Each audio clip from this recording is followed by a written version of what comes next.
Hmm. Halo pemirsa, berjumpa lagi saya di sini. Pakai lun di sini karena lun hana di sini. Inilah BBB, bukan berita benaran.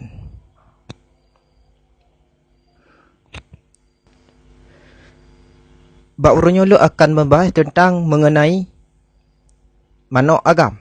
Pakai lun pegah manok agam karena akan manok ini. Selama jino sering tak dengar manok kuung. Pakai manok agam kuung mataji dipit. Dan jawaban yang simple, manok agam sudah bisa menghafal tagnya.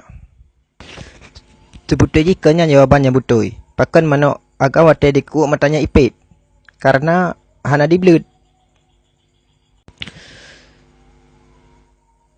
Sekian, terima kasih. Saya ucapkan Assalamualaikum.